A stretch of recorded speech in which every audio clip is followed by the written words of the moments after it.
Okay, everybody, it's Jen Mamlett from JCC Association. I am the Chief Development Officer. Very grateful to see so many faces on this call, and actually quite grateful to hear as people were coming on, even the sort of joyful hellos that were shared. This is, needless to say, we're all using the word unprecedented, very difficult times, but I want to thank everybody for joining us.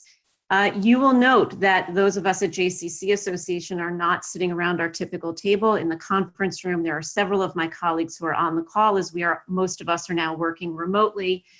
So I will be moderating the primary part of this call. My partner in crime today will be Sue Gelsey, who is going to be monitoring the chat. We're asking that you please direct all questions instead of to everyone, if possible, to JCC Association so that Sue can get them directly. When we move to the Q&A portion, Sue will sort of take over in directing questions to our panelists. As I said before, for those that were already on, you have been muted. Bernardo in our office is sort of making sure that this goes as smoothly as possible. So we're going to ask again that questions come through the chat for our speakers who will be participating on the panel. At the appropriate time, we ask that you unmute yourselves to do that. But the basic format will be, I'm going to say a few remarks. I'm going to turn it to our panelists. I will share what I've asked each of them to share with all of you.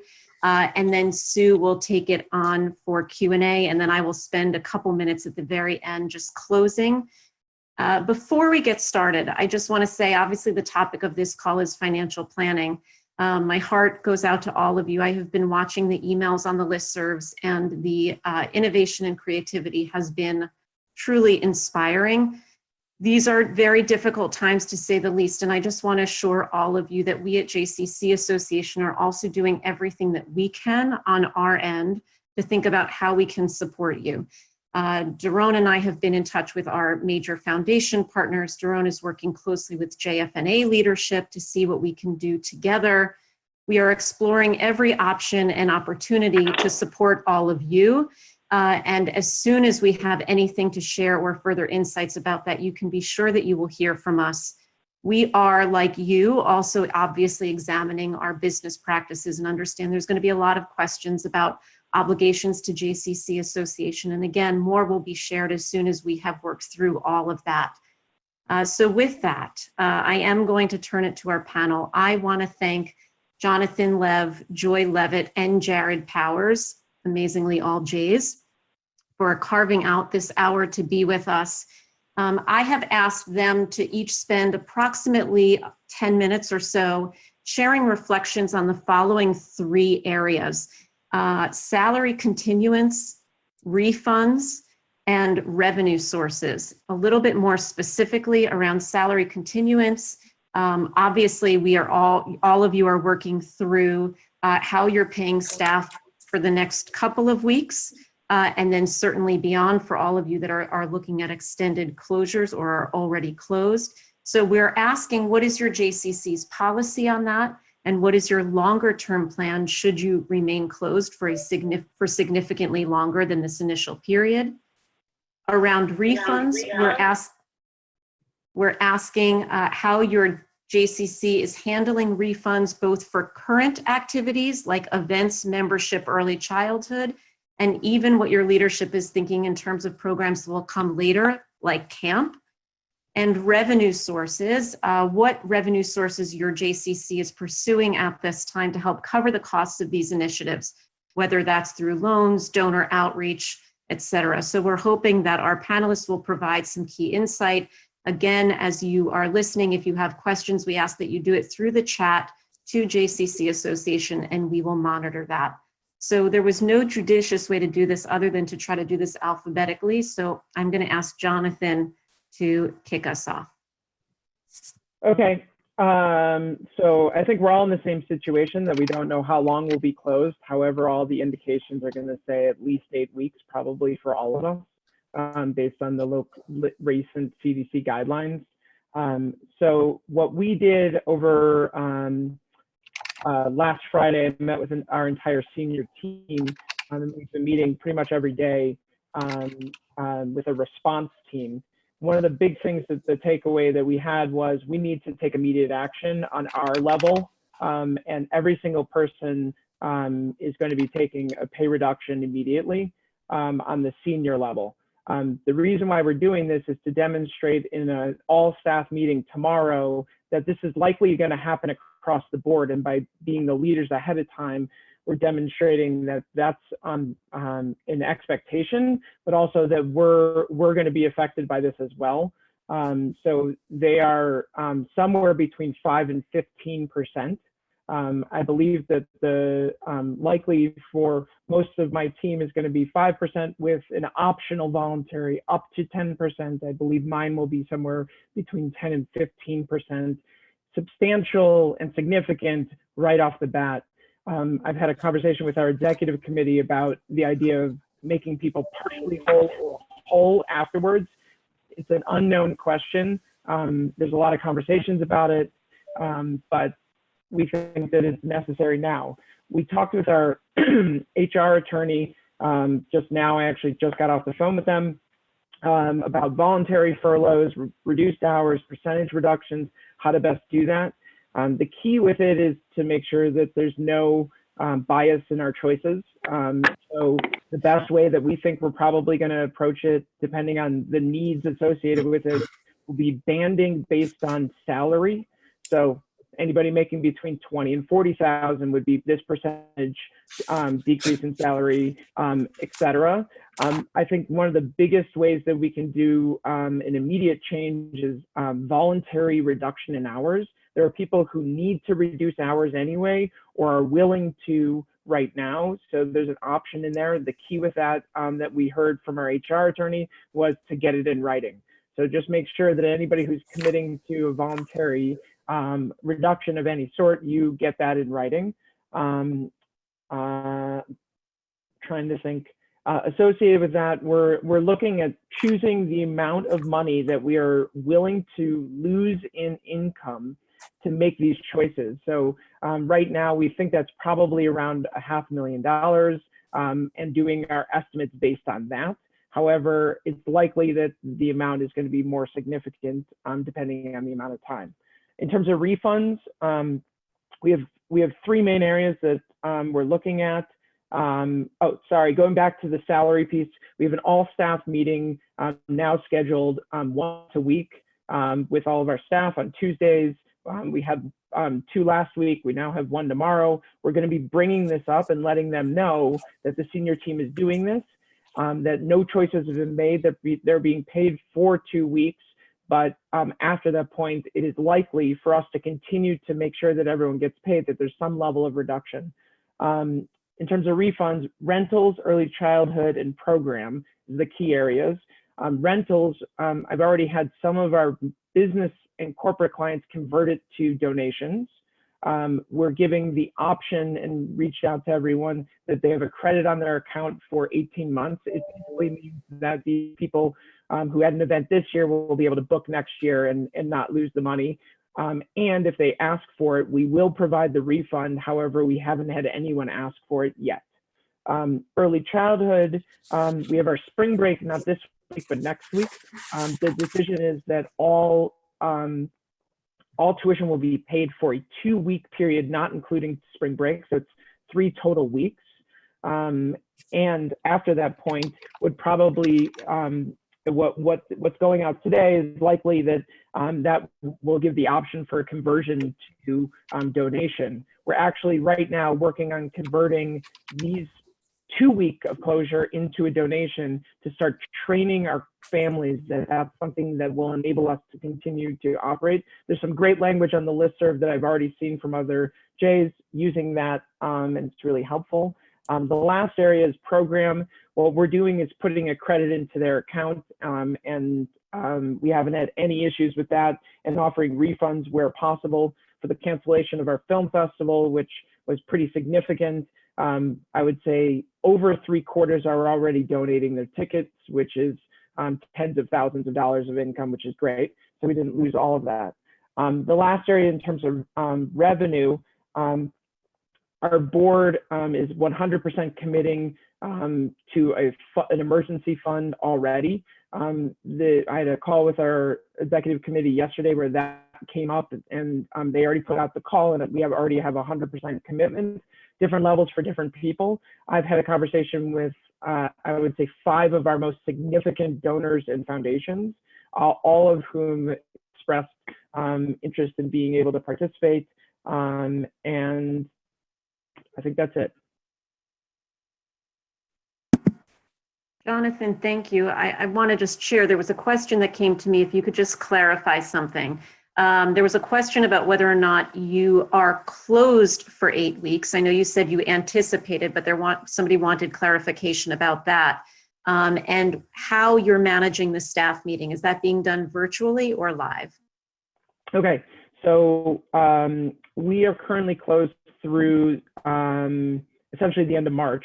However, every indication is saying that it's going to be longer than that. So we're planning for longer and planning for a minimum of 8 weeks, but we haven't expressed anything longer than the closure through spring break, which is only 2 weeks away. The second question. Staff meetings, is that virtual? Yeah, so all virtual.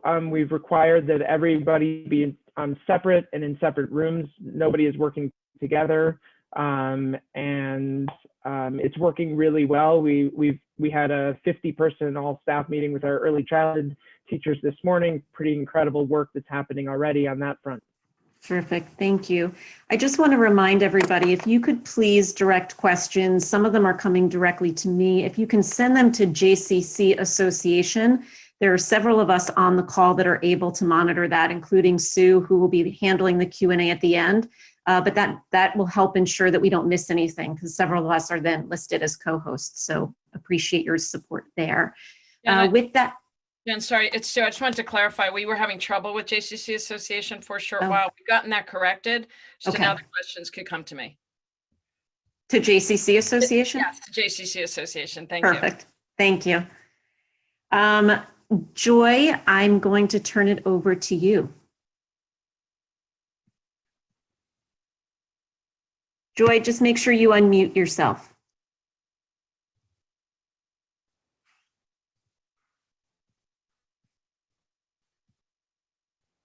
Okay, can everyone hear me? Yeah. Okay, so first, I think we all feel sort of inspired by each other's work. The smartest thing that that one of my board members said to me, and I heard echoed by Mark on a Facebook posting, is that we're more than a building, and getting clear about who we are is the most important thing we can do now for staff, for members, and for donors. So I think that's staying in that high place while we have to deal with these very detailed operational issues, I think is helpful. I don't actually have a lot to add. I think we're doing pretty much everything that you just heard. We're paying staff through these 2 weeks. I expect that we're going to have that commitment from our board for a longer period of time, although I guess what I imagine is we're going to do that in chunks. So we'll know what the next closure is, which I expect to be through Pesach, and then we'll see. But our desire is to keep our full-time and part-time staff whole as much as possible. You know, with us, the numbers are very staggering because our budget is $36 million. So we're losing a lot of money in revenue and paying staff that are not actually able to work. Swim teachers, you're all doing this, so I don't need to repeat it. But to say that so far our board is committed to maintaining people's salaries. We haven't, I'm sure it's true for most of you, additional challenges, which is why I kind of, I think we can't use the word policy, because policy sounds like something permanent. And I don't think any of us can do anything permanent right now. So there was like a 10-minute idea about protocols for working at home, and then New York City closed its public schools. So protocols that we used to have, which is you have to have childcare at home if you're planning to work from home. Not very helpful right now. We can't actually even expect that, much less insist on it, because babysitters aren't able to get to places, and the typical fallback, which is grandparents, are no longer the fallback. My children won't let me near their kids, and I thought that was because they were worried about their kids. No, they're worried about me, which is like very unpleasant and sobering to realize that somehow I'm a senior. That is really not fun. Might be the hardest thing that I've had to adjust to the last 2 days. So I think our communication to our staff is do the best you can. And we realize how unsettling it is not to know answers, and that what our commitment is to tell you when we know, and to tell you what we don't know when we don't know it.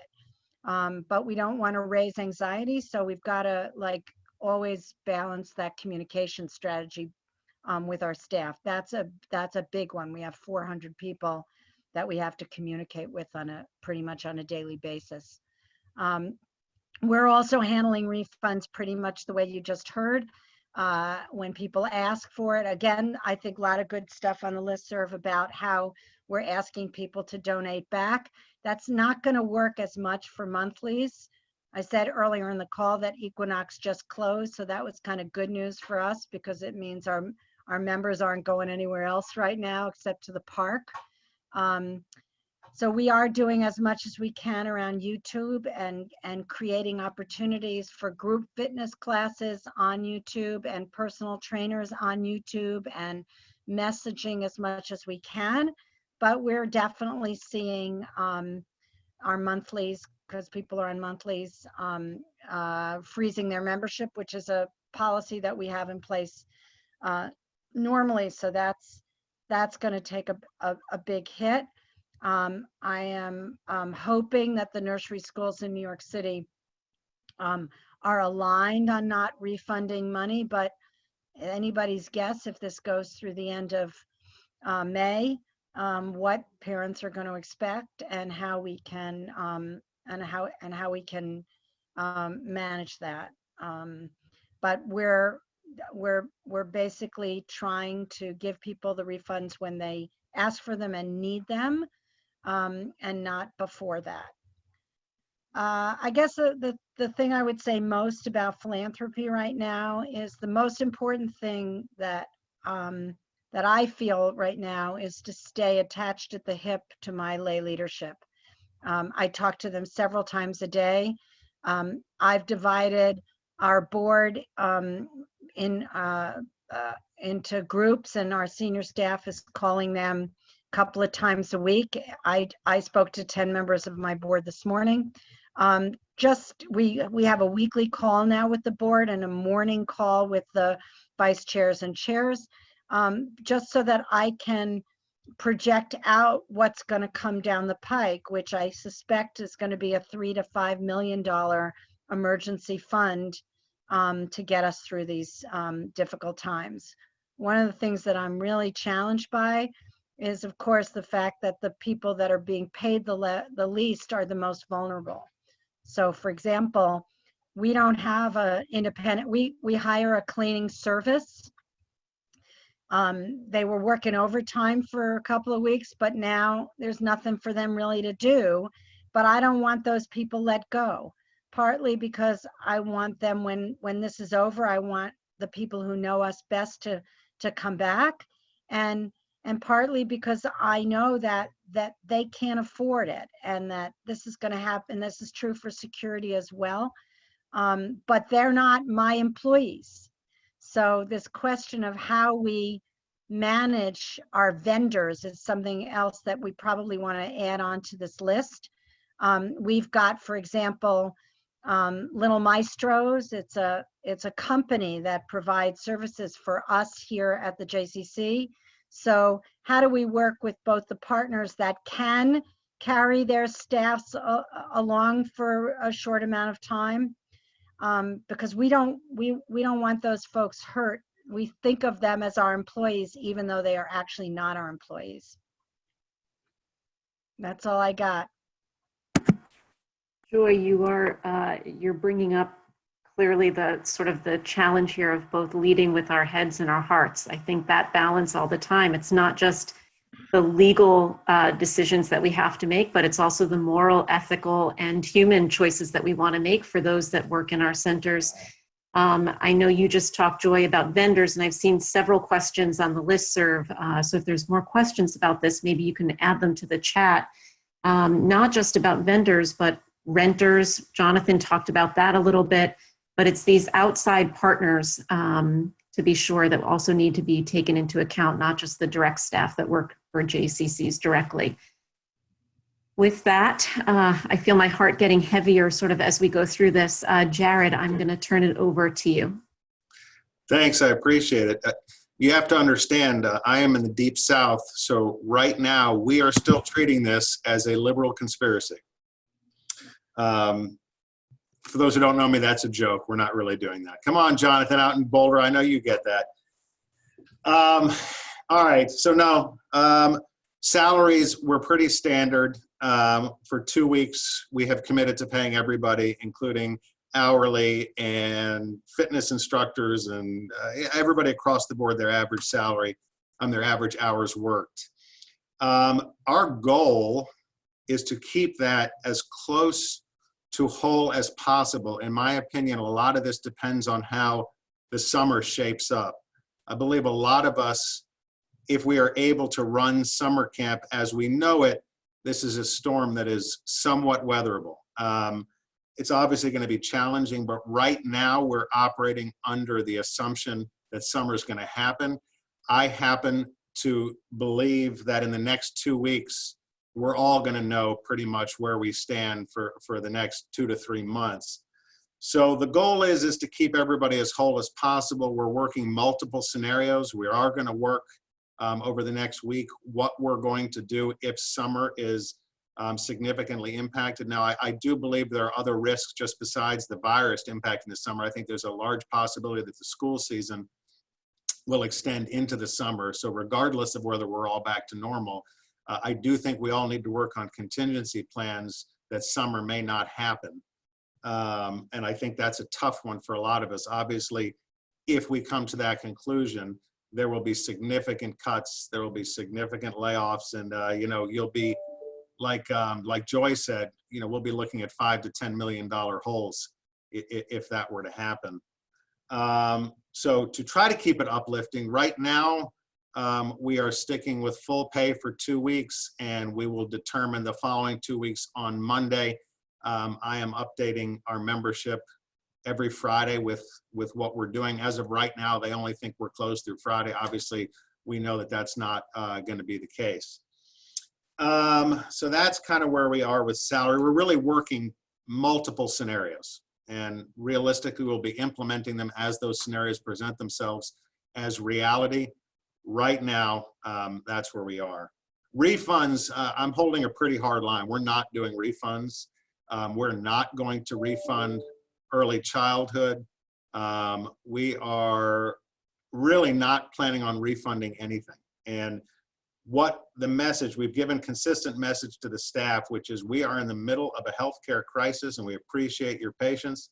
At this time, we are not offering refunds. We will communicate with you as this fluid situation evolves. And I know that's going to piss some people off, but I am more concerned with keeping people employed than I am upsetting some people. Bottom line is it's a very unsettling situation.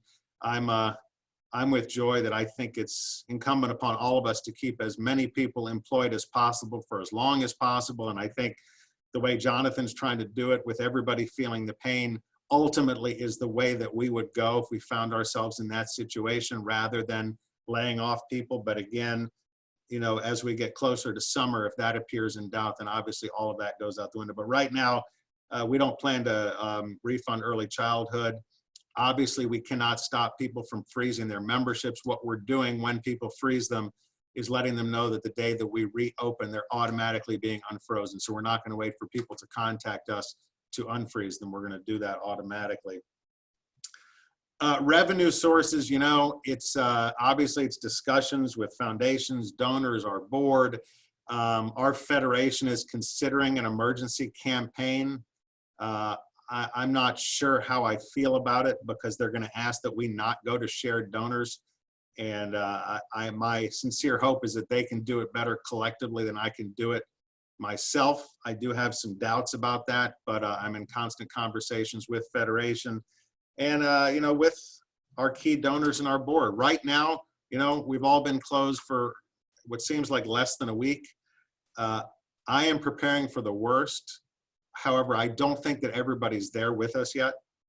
When I joked about the liberal conspiracy thing, there was some truth to that, because I think there are still many people out there that think this is going to be over in somewhat of near term. I'm not one of those people, but I don't want to sound yet, and keep in mind, it does have something to do with being in the Deep South. I don't want to yet sound hysterical until this thing progresses. And like I said, I truly believe in 2 weeks, we're going to know the whole story, whether this thing is contained or whether it's continuing to spiral up. Other than that, I don't know that I have anything else to add to what Jonathan and Joyce said, but that's kind of where we are in Atlanta at the moment.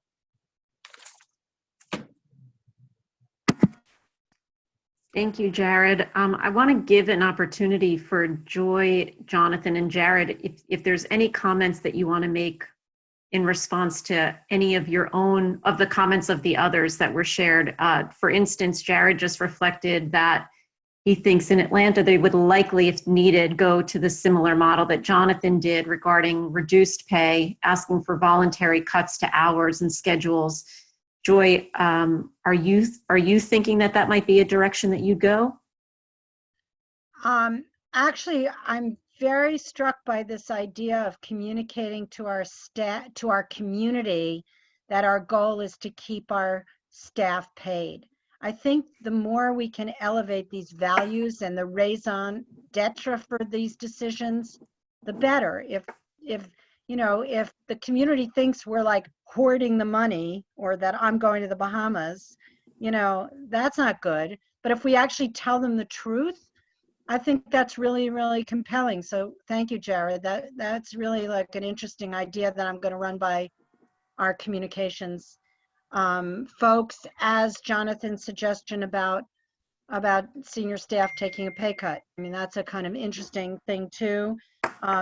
Right now, I'm just not allowing us to consider not paying part-time staff. I think the minute I open that, what my board chair has asked for is really clear understanding of where the money goes in terms of salaries. What are these part-time salaries, in what areas, who can still work, who cannot still work, how can we do that? And then we're going to prioritize. But it was like an interesting call this morning when she said, well, we don't need any cleaning, let's get rid of the cleaning and save ourselves $100 grand a month, because that's what I spent on cleaning, or a little less, 90. And I said, well, you know, those are the people that are then going to not have health care. She said, oh, right. No, never mind. So I think let's not underestimate the way in which our lay leaders are looking to us. They want us to be serious about the costs, but they also, they didn't get involved in this because, you know, for the money, let's just say. So I think the more we can elevate them on this issue, the better. I don't want to cause panic, but I am now, oh, wait, not true. Sorry, good. Rumor dispelled. I don't even know what it was, but I'm relieved. Yeah. Jonathan, did you have anything that you wanted to add? One of the big things is being in touch with local authorities to see how our incredible spaces can be used. Amy asked the question, you know, about our spaces. So I've been in touch with the director of the hospital probably almost on a daily basis. The needs there are changing. I happen to have a really close line to it because my wife is actually working at the hospital and hasn't come home in a bunch of days. So I have a better understanding of what's happening, and we're trying to figure out how to do it. And I'm on a county-wide commission to try to support the needs of the community. I think we have a role and an opportunity to be leaders in this way. And it's one way, you know, it I'm not looking at revenue coming in from it, but there is a potential that our spaces could be supported through government funds if we end up supporting the community in these ways. It's just a thought that is out there, and one opportunity that might be available. Can you explain which official authority you're coordinating with? Just, I'm wondering. So two major, Boulder County government, basically, working with them, and then the second is Boulder Community Health, which is our community hospital. On top of a number of other agencies, our community foundation and other things like that. Hey, Jonathan, can you hear me? Yep. Yes. Tell me the reasoning for reducing staff salaries already. Is this for you to get ahead of the issue, or have you already experienced massive drop-offs in revenue? I'm just wondering how you came to the decision to do that already. So this is actually a really interesting question. On Friday, we had the whole conversation. We probably, I don't know, lost about $100,000 worth of rental revenue in the last 4 days, something like that, because of closures. With, you know, March, April, May are really, really big months, and those are that's just the tipping point. I'm getting the calculation of what May really is right now. That's just what I know we lost. So that's one thing. The second thing is optics, I think, is really important. If in 2 weeks we think that it's extremely likely that our staff are going to end up being in reduced pay or being in reduced hours, I want to try to set a tone. And I think this came up in the last call. I don't remember. I think Amy might have mentioned it. We need to start the percentage, or Marcy, the percentage, the thought that this is, everyone's going to have to squeeze a little bit, and we need to change behaviors now. What's interesting is on the call with the executive committee, they were completely opposed to the idea, and our senior team was 100% for the idea. Now, what's interesting is I think that has to do with us understanding the optics situation, and them trying to say, like, we appreciate you so much, don't do that to yourselves, etc. And I think by making it saying, like, we're doing everything in our power to keep you as a staff, including this immediately, because we know that it every single day is going to count, to one more day of them being paid a little bit longer. So I think that's where we're coming from with it. We haven't determined the exact amount. I have a board call tonight, which may change things slightly. I had planned on doing it, actually instituting as of this morning, but this call with the executive committee made it sort of change it. But even after that call, I had a call with the team, and they recommitted to the idea that something needs to happen on a modest to significant level now. Okay. Thank you. And Jennifer, I'll throw in one thing, because I've spoken with a lot of financial folks about preparing for this, and I know some people in the field have assets and money in the bank, some don't. The advice that I received was for those of us with big credit lines, and how cheap the cost is for borrowing now, is to use your credit lines and not sell the depreciating assets. It seems obvious, but just in case anybody hasn't done that yet, I would stay away at all costs of selling whatever we have in the market today, and instead borrowing at these historically low rates. Yeah, I should have added as well that you know, it is really cheap money out there, and if you have that capacity, we expect to be doing that as well. It's a great point. Thank you. Jonathan, to your last point, it sort of underscores what Joy was saying earlier too, about the importance of staying close with our lay leaders at times like this, because the decisions that we typically make around management that would typically happen on a staff level, obviously having everybody's buy-in right now is going to be critically important. With that, I'm going to invite Sue, who I see has already unmuted, to share some of the questions that she's been tracking on the chat. Thank you for everyone who's already contributed. We'll try to touch on as many as we can.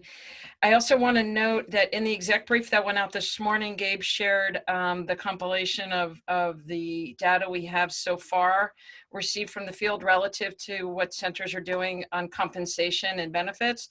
So I think we had 30 plus sampling in that document. That might be a good resource in addition to the 3 people we're hearing from on this call. We recognize the 3 of you are a small representation, but obviously still a wide representation. So staying on comp for a minute, if you can each reference how you're paying people like personal trainers who typically earn money based on earning income for the agency. How are you compensating them during this period? And sorry, I want to be clear. These are people who are employees, not vendors. I'll start. What we've done is taken their average hours worked since the beginning of the year and their average hourly wage, and that's what we have committed to pay them for 2 weeks. We've committed to nothing beyond that. Exactly the same, because we don't think that these are going to be makeup sessions except at the end of days. So it seemed like we're just paying them. Well, we don't have personal trainers. We do have a lot of hourly employees. And one of the things we've actually had to communicate is that the average weekly pay is not including overtime. So if they've consistently gotten overtime, it maxes out at what their hours would be. Great, thank you. And as far as paying people who are working remotely, we could all recognize there's some of our staff who can work very efficiently and effectively remotely, not as, obviously not the same way they worked at the center. It sounds like you're paying people equally, regardless of their ability to work remotely or not. If you could comment on that, and if you can, in a crystal ball way, project forward what you imagine happening as that goes forward. Joy, do you want to start that? We are not making any distinctions between staff at this point. It's actually an amazing opportunity to strengthen the muscle of supervisors in terms of setting work plans for their staffs during the day for those who can. But for like our full-time swim teachers who, can't work from home, we're not saying that because you can't work from home, we're not paying you at this point.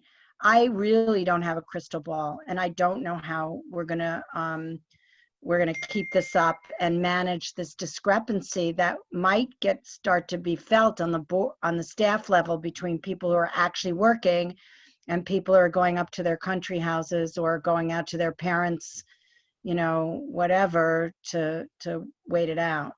Well, I'll chime in on that. Am I unmuted? Okay. Yeah. So we did just set expectations with all the staff, and there certainly are some staff that may not have as much to do depending on their area. And I let them all know that that's not going to work. And that regardless of where, if I take my adult basketball guy, for example, he's not going to have as much to do as, say, camp or membership, but they have to create online content and help the other departments who do have a lot to do in order for this situation to continue. And I made it very clear that supervisors are checking in with their direct reports minimum once a week via Zoom. They're having team meetings once a week via Zoom. I'm having senior management team meetings, and everybody's going to go through those meetings and tell me exactly what all of their staff have been doing. And if this thing continues, and Joy, I do have a crystal ball behind me that you can borrow. If this thing continues, then yeah, we're going to have to make a lot more difficult choices. But for now, no, nobody's going to country clubs or to vacations. I made it very clear this is not vacation, and people that I find that are using it as that, they're going to be putting their positions at risk. And I think we have to take a pretty hard line here, because we all want to do the right thing and continue to pay people for as much as possible. But I told them that only works is if everybody does more work when we're off than when we were on. And I truly believe that. And if we have any hope of coming out of this somewhat looking like we did 2 weeks ago, that's going to have to happen. So I would encourage those who you feel don't have a lot to do while you're paying them, put them on with somebody else and make them give you a deliverable. That's my opinion. So a couple things we've been doing. I've been using the term fair but not equitable. So every single position and every single role is going to be completely different. So that's the way I've been describing it to all of our teams, there's no way that there's equality of like what people are doing, how much time they're spending, whether somebody has their kids at home or not. Each different department is working on that individually and trying to figure out the best way to make that happen. You know, some of the biggest challenges are our families need childcare and our teachers are available, so they've already been in touch with them.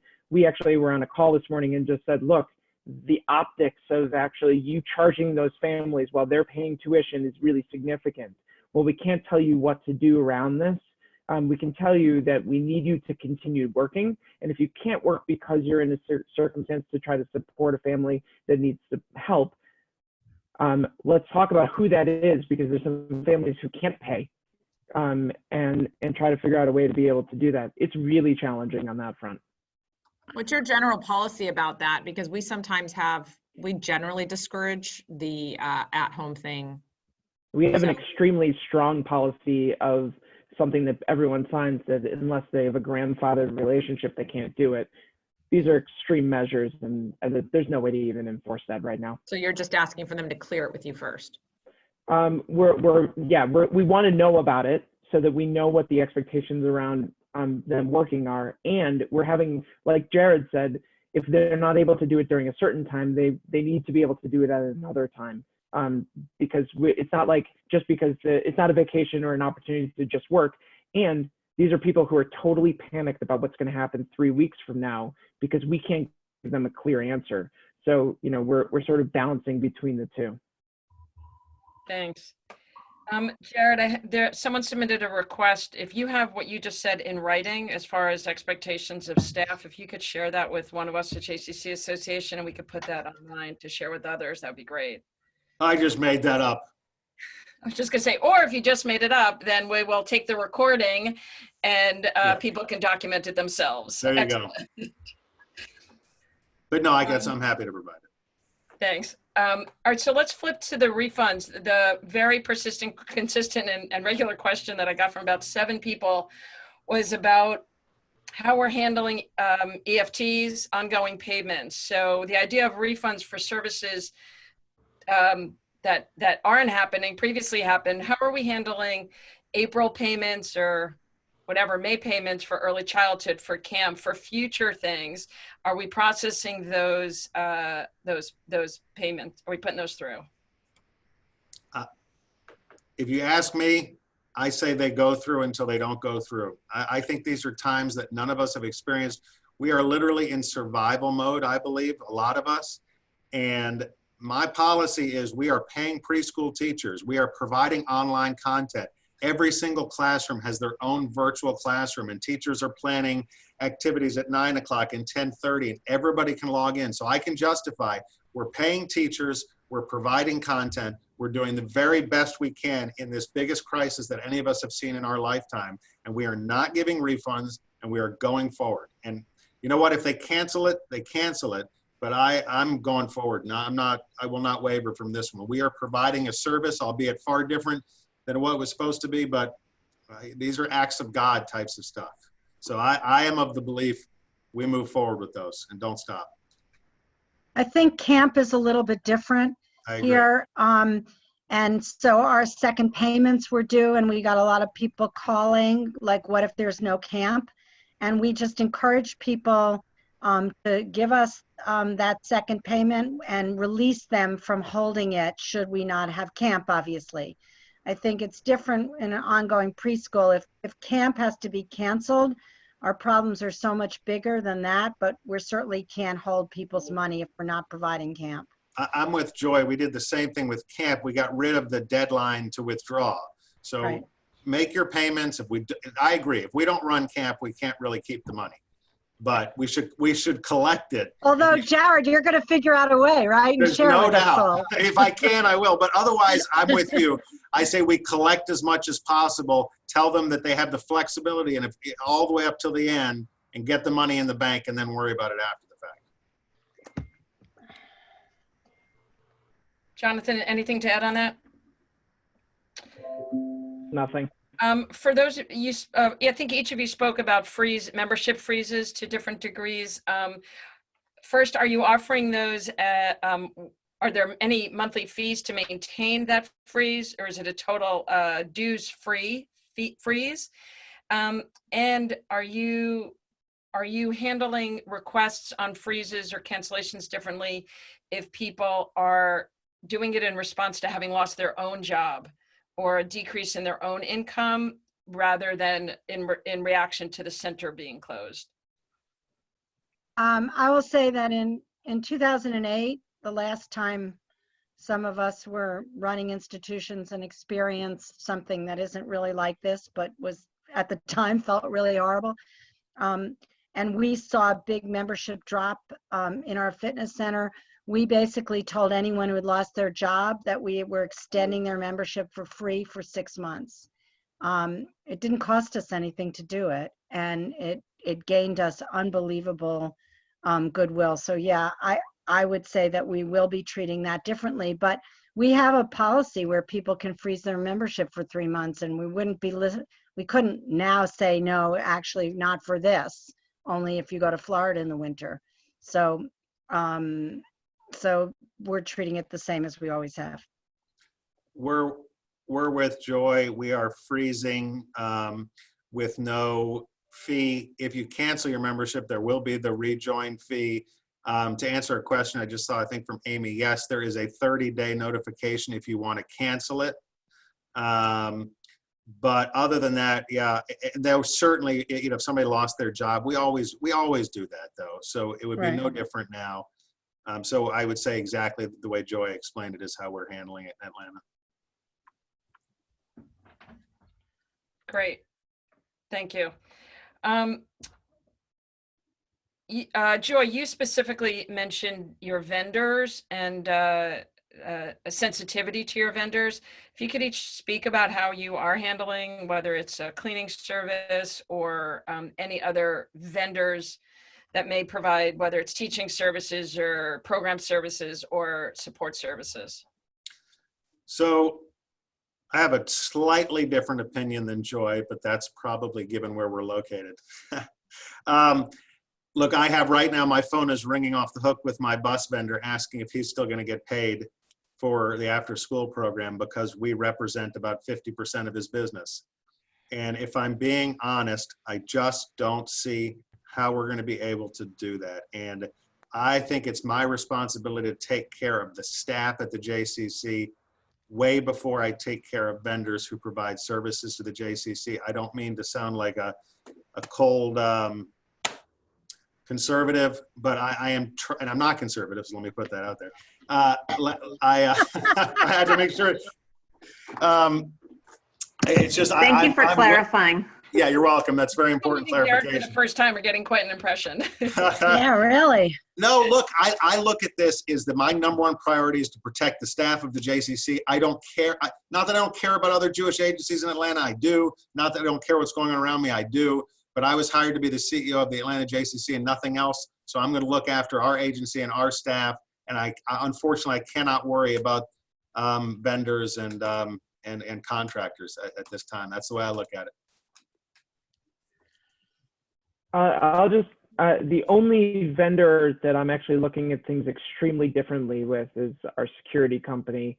And with that, I'm really looking at one particular lead guard that is so critical to our agency. And what I'm able to do right now is put that guard as the only person who's working in our building so that they can receive packages and get mail and scan in that mail and do that stuff. And really restrict access if somebody needs to go in. Other than that, I would say, just like Jared, almost everything's on the table, even though I think Joy's stance is really critical for us to think about what our role is as a community organization that serves so many things. But if our choices are paying our staff or paying these vendors, I think we're gonna have to make some really hard choices. I think part of the issue around security is actually strategic. It's in our best interest to have a stable security force that knows our people. And if we're not able to keep them employed and they get deployed to another one of the places that our security company is still operating. And again, this was last week's theory, right? That there were going to be buildings that that they could go to. Probably now, not so much. Our security guys are all former NYPD employees with pensions. So, you know, we're a little less concerned about them. But when this is over, and it will be over, we want those guys back because they know who the good guys are and who the not good guys are to watch. And so that's in our interests. But that's a different, you know, we've got 3,500 people walking into the building every day.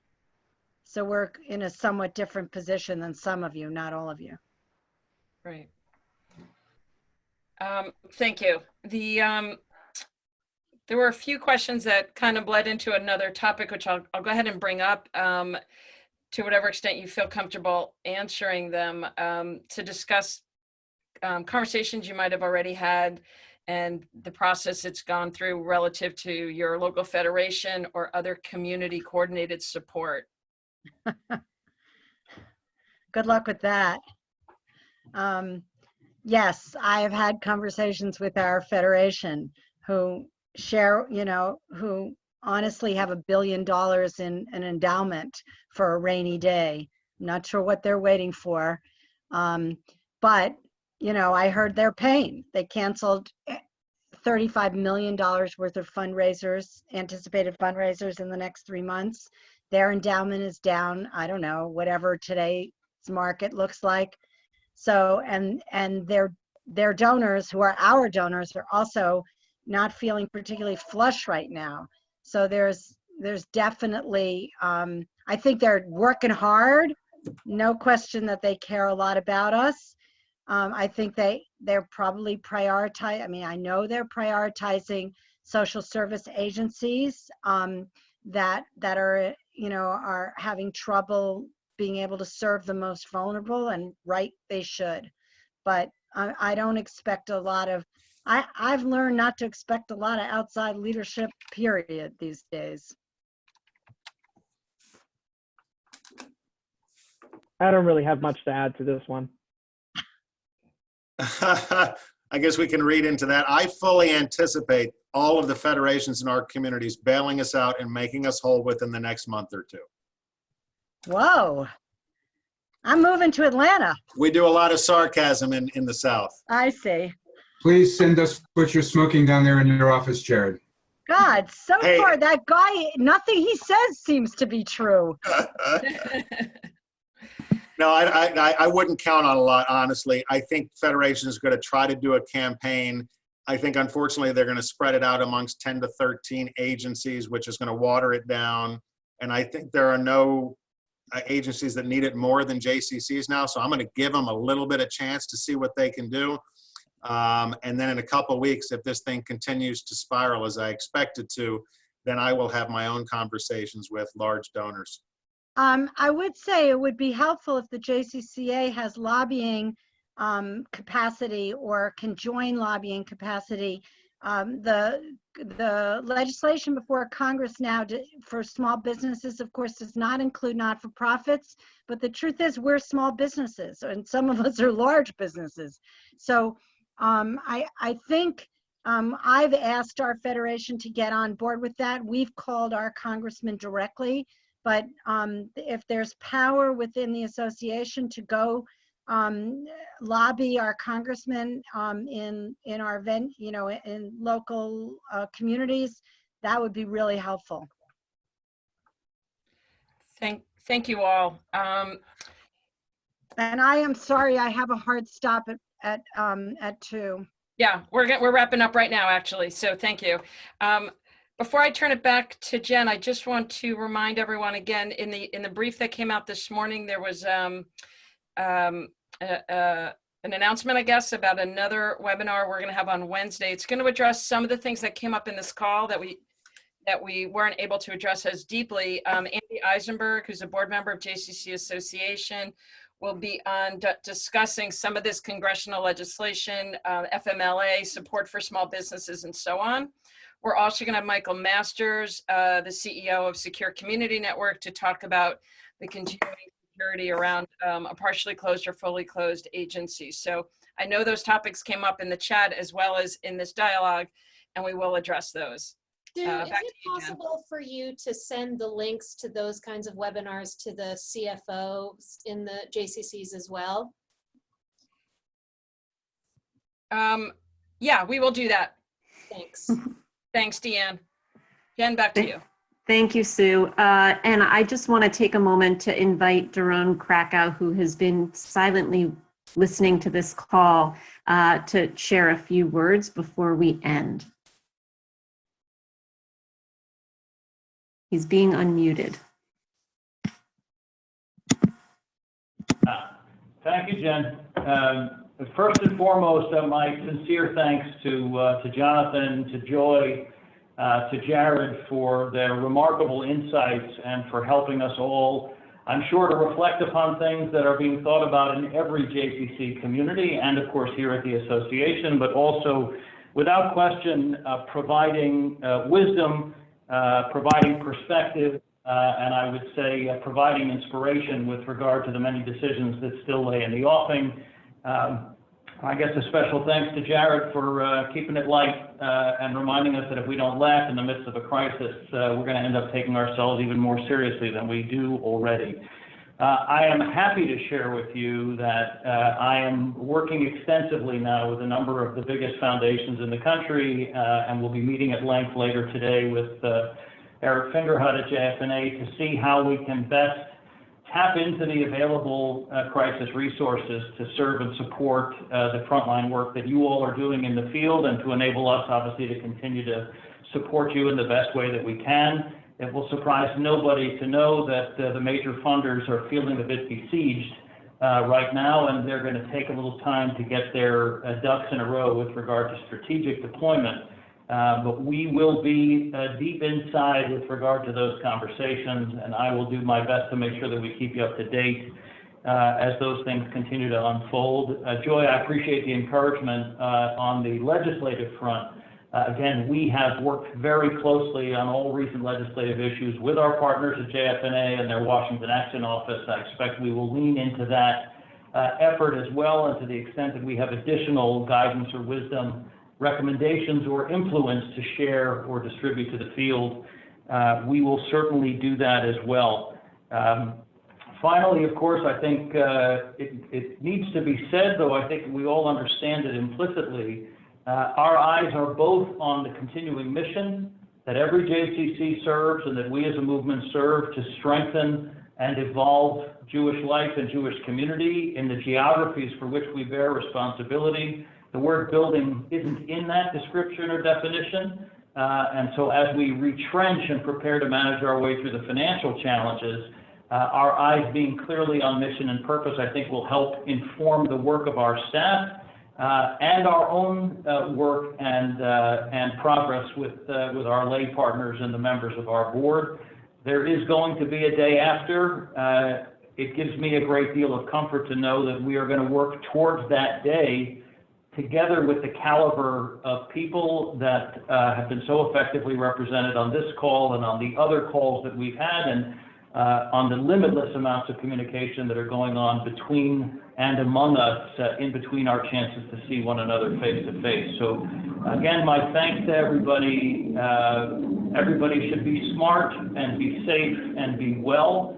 And again, let us know when, how, and where we can be most helpful to you. The association stands ready to serve you in every way we possibly can. Thank you, Daron. Just a couple quick things before we end, and I'm going to get us off in just a minute. I just want to let everybody know, I know there were questions. This is being recorded, and it will be made available as soon as it finishes downloading. We will also make sure to copy and scan through the chat to make sure that we didn't miss any important questions. We want to make sure that we continue to be responsive, even if we didn't have time to get to those questions today.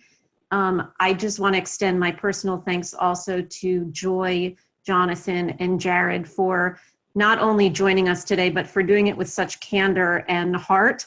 As everything that I've been watching on this listserv, we are only as good as we are because everybody is being so forthcoming and sharing everything that they can. And the three of you, once again, were great examples of that today. So my tremendous thanks, warm wishes that everybody continues to stay safe and healthy.